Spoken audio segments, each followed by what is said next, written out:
ทุกคนเรามาถึงคอฟฟี่เดอร์ไฮตากแล้วนะครับอยู่ตรงจุดชมวิวบ้านไฮตากนี่แหละวิวอลังมากหน้าฝนนะครับชุ่มฉ่ำชุ่มฉ่ำ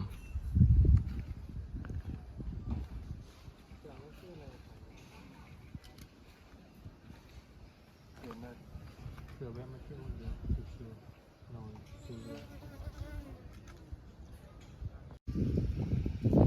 พาทุกคนไปกินกาแฟกันไปกินกาแฟกันเถอะง่วงมากแล้วอากาศเย็นดีทุกคนคนก็เยอะอยู่นะนี่ผมมาถึงประมาณ9 โมงกว่านะครับทุกคน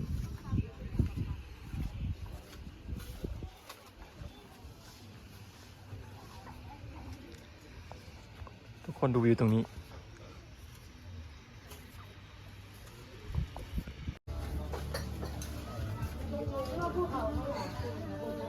อะไร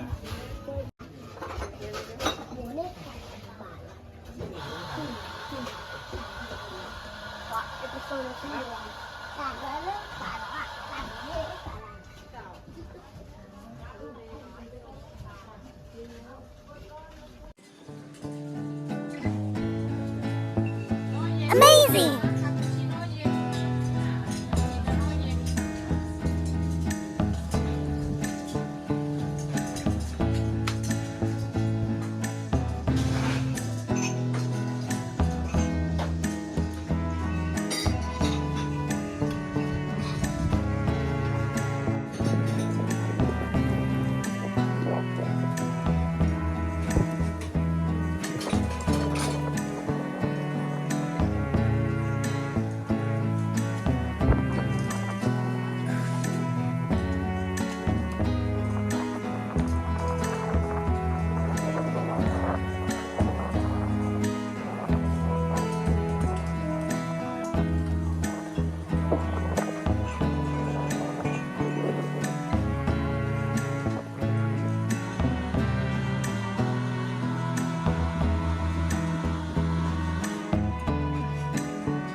ห้องน้ำน่ารักมากทุกคน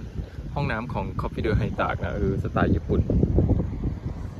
ลมแรงมากเลยเย็นสบายนะครับทุกคนครับเดี๋ยวพาขึ้นไปตรงกันหันลมนะครับเดี๋ยวพาขึ้นไปนะ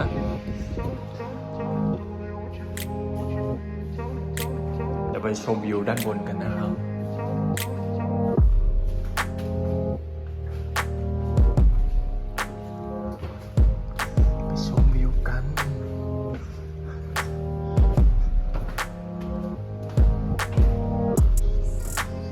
ทุกคนดูนี่นะครับวิวด้านบนว้าว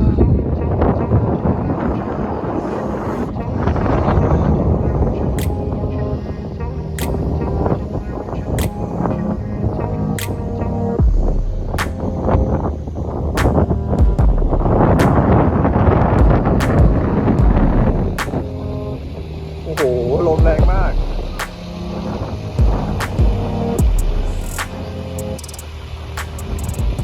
ลมแ แรงสุด